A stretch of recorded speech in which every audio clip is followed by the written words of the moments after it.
Hey everyone, welcome back. I'm so glad you're here. Today, I want to talk about 3 American myths that completely unraveled for me after moving to Europe and how they changed my perspective. No matter how much you think you know, Europe will always find a way to surprise you. We're not just talking travel tips, we're busting big myths and challenging assumptions you might not even realize you have. If you've ever wondered what it's really like to swap American life for a European one, you're in the right place to find out. Let's jump right into the first myth and see what's really true. Let's talk about convenience. It's a word that gets thrown around a lot, especially in the US, where it's almost a way of life. We're used to having everything at our fingertips whenever we want it. Need a snack at 2 a.m.? No problem. Forgot to pick up your prescription? There's a pharmacy open somewhere, guaranteed. Convenience is practically a national obsession. In the US, you can get anything, anytime. 24-hour pharmacies, midnight groceries, late-night coffee shops. The city never really sleeps, and neither do the stores. It's a culture built on the idea that your needs should be met instantly, no matter the hour. There's a certain thrill to knowing you can satisfy any craving or run any errand, day or night. I assumed that was normal everywhere. But Europe, not so much. The first time I traveled here, I was in for a surprise. The rhythm of life is completely different, and it took me a while to adjust. My first Sunday here, I went out for a snack. Everything was closed. Pharmacies, groceries, even cafes. Sundays are sacred downtime. The streets felt almost deserted, like the city had pressed pause. It was a shock to my system, coming from a place where Sunday is just another shopping day. At first, I was frustrated. How do people survive if they can't run errands whenever they want? What if you run out of milk or need medicine? The idea of waiting until Monday felt almost impossible. I kept checking my watch, pacing outside closed doors, feeling like I was missing out or doing something wrong. But then I noticed. The streets were quiet, but alive. Families in parks, friends picnicking, people just relaxing. Instead of shopping or running errands, people were out enjoying the day, spending time together, and actually living in the moment. It was a different kind of energy, calm, but full of life. Life here isn't about constant productivity, it's about living in the moment. People linger over coffee, savoring every sip instead of rushing off to the next thing. There's a sense that time is meant to be enjoyed, not just filled with tasks. Sure, you can still grab a bite, but the expectation isn't that everything's always open. The few places that are open feel special, almost like a treat, not a given. It's a reminder that not every craving needs to be satisfied instantly. If you need something, plan ahead. If you can't get it today, it can wait. People here are used to thinking ahead, making shopping lists, checking store hours, and organizing their week around when things are open. It's a different mindset, one that values preparation over impulse. Sundays are for rest. Shops post their hours, and if it says dimanche or Sonntag, believe it. There's no secret back entrance or late-night loophole. The city collectively agrees to take a break and everyone respects it. Now, I kind of love it. There's something freeing about knowing there's a day to slow down. It's like the world gives you permission to stop hustling, to just be present and enjoy where you are. It's a built-in excuse to take a break, hang out, or do nothing, and nobody judges you. In fact, it's encouraged. People gather in parks, share long meals, and laugh together. There's a sense of community that comes from everyone slowing down at the same time. Even during the week, stores close for lunch or shut down early. It's about balance. The midday break isn't just for eating, it's for resting, reconnecting, and recharging before the afternoon begins. It's a small pause that makes a big difference. People value their free time and protect it. There's less hustle, less pressure. The pace is slower, but it feels more intentional. People actually have time to notice the world around them, to enjoy a walk or a conversation without constantly checking the clock. More time for life, playing boules, sitting at a cafe for hours, people watching. These aren't just cliches, they're real parts of daily life.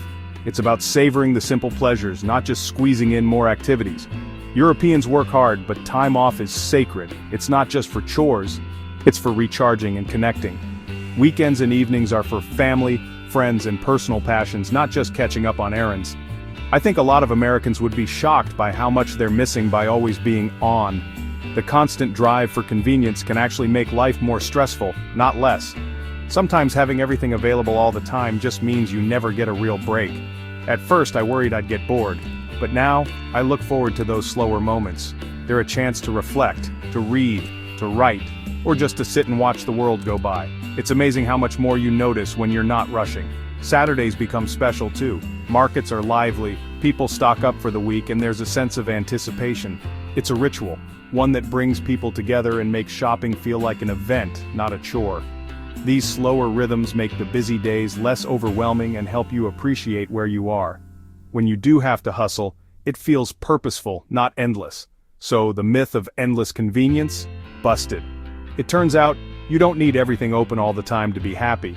In fact, sometimes less is more. You don't need everything open all the time. Sometimes life is better when you slow down. The world doesn't end if you can't buy something right now. Instead, you get a chance to enjoy what's around you. Next time you're in Europe and find a shop closed on Sunday, don't stress. Take it as an invitation to do something different, to explore, or just to rest. Take a walk, grab a coffee, join the locals in the park. You might just love the slower pace. You might even find yourself wishing for a little less convenience back home. Let's move on to the next myth. This one's a biggie. Let's talk about size. It's something we don't always notice until we step outside our comfort zone. In the US, size is almost a point of pride. Big cars, big houses, big everything. It's woven into the culture, from the sprawling suburbs to the oversized shopping carts at the grocery store. In America, bigger is better. Cars, houses, meals. The idea is that more space, more stuff, and more options equal more happiness. It's easy to get used to the comfort of extra room and the convenience of buying in bulk. When I got to Europe, everything felt tiny. Cars, apartments, kitchens, even fridges. Suddenly, I was squeezing into elevators barely big enough for two people and navigating streets where a compact car felt oversized. At first, I wondered how people lived like this. Wasn't it uncomfortable?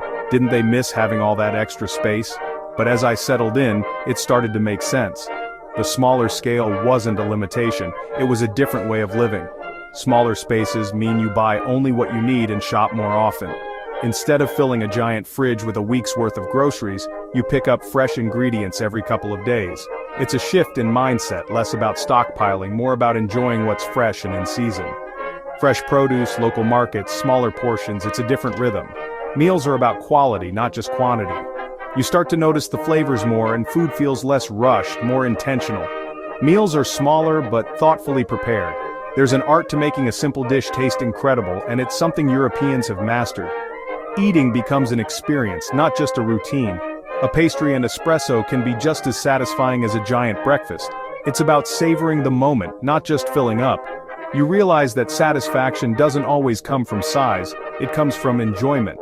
Less space means less cleaning, less clutter, and more time to enjoy life outside. When your home is easy to tidy, you're free to spend more time exploring, socializing, or just relaxing in a park. Those narrow, winding streets, they're beautiful and make cities feel walkable and cozy. Instead of endless highways, you get neighborhoods where everything is close by, and walking becomes a pleasure, not a chore. The European approach isn't about having the most, it's about making the most of what you have. Every inch of space is used thoughtfully, and there's a sense of creativity in how people organize their homes and lives. Tiny balconies become favorite coffee spots, small kitchens turn out amazing meals. Even the smallest spaces can feel special when you use them well. Markets are lively, produce is fresh, and you waste less food. Shopping becomes a social event, a chance to connect with local vendors and neighbors. Sometimes having less means enjoying more, not being overwhelmed by choices or stuff.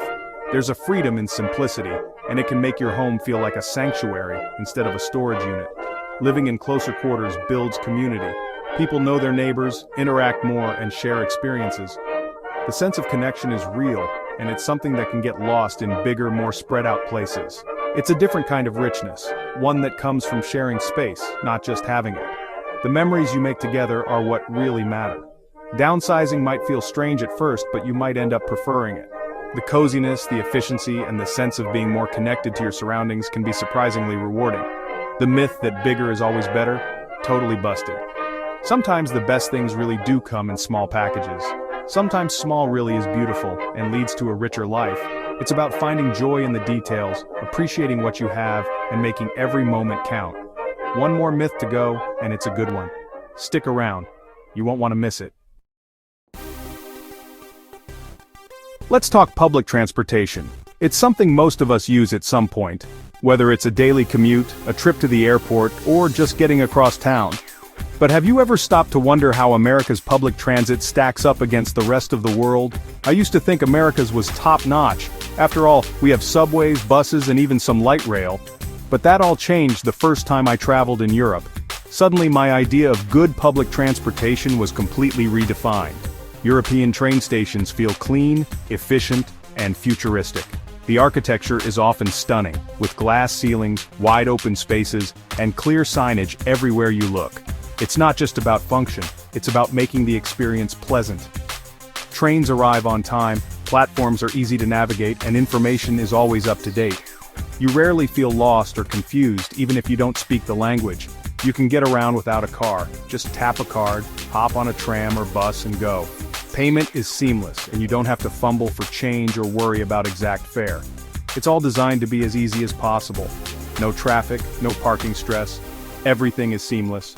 The network is massive, connecting not just city centers but suburbs, airports, and even tiny villages. You can truly get almost anywhere.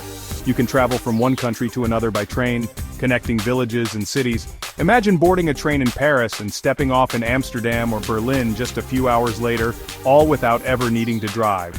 Compare that to a typical American bus stop, sometimes no bench, no shelter, no schedule posted, and subway stations that could use a deep clean. The difference is hard to ignore. In the US, I spent hours stuck in traffic, watching the minutes tick by as I crawled along the highway. Public transit often isn't even an option in many cities, or it's so infrequent that it barely feels usable. Here, I relax and watch the countryside roll by. The ride is smooth, quiet, and comfortable. It's a chance to unwind, read a book, or just enjoy the scenery, something you rarely get in a car. Public transport is part of daily life. It's not just for people who can't afford a car, it's for everyone, from business professionals to students to retirees. People of all ages use it. It's convenient, affordable, and even fun. You see families, seniors, students, and tourists all sharing the same space, making the city feel more connected and alive. Trams, buses, ferries, bike sharing, it's all connected. You can transfer from a train to a tram to a bike in minutes, all on the same ticket. The integration is impressive, and it makes exploring a city effortless. You rarely need a car. In fact, many people don't even own one. Walking and cycling are encouraged, and the city is designed for people, not just vehicles. Sure, some US cities have good systems. New York, maybe parts of Chicago or San Francisco, but overall, Europe's is smoother, more reliable, and much more pleasant to use. High-speed trains between countries can be cheaper than a tank of gas, and when you factor in parking, tolls, and the stress of driving, the savings really add up. Tickets are easy to buy. Just use an app or kiosk. No confusing fare zones or complicated transfers. Everything is streamlined, and you can plan your whole journey in seconds. Safety and accessibility stand out. Stations are designed for everyone, with ramps, elevators, and clear announcements. Security staff are visible and helpful, making you feel safe at any hour. Stations are well lit, staff are present, and everything's designed for everyone. Even late at night, you feel comfortable waiting for your train or bus. The system encourages exploration. Hop off at a random stop and discover something new. It's easy to be spontaneous when you know you can always catch the next tram or bus. No system is perfect. There are delays and crowds, especially during rush hour, but even then, the experience is usually better than being stuck in traffic or waiting for a late bus in the rain. But overall, it's on another level. The efficiency, comfort, and sheer scale of Europe's public transport put most American systems to shame. The myth that America has the best public transportation, definitely busted. Once you've experienced what's possible, it's hard to go back. Experiencing Europe's system made me realize how much we could improve back home. It's not just about infrastructure, it's about making cities more livable, connected, and enjoyable for everyone. It's not just about getting from A to B, it's about making travel easy, enjoyable, and even magical. Imagine a future where public transportation in America is something we're truly proud of, where every journey feels like an adventure, and everyone has access to the world beyond their doorstep. Thanks for joining me on this journey. If you enjoyed busting these myths, hit subscribe for more stories and tips. Share your own travel surprises or myths in the comments. I love hearing from you. Let's keep exploring together. Until next time, safe travels and unforgettable memories. See you in the next video.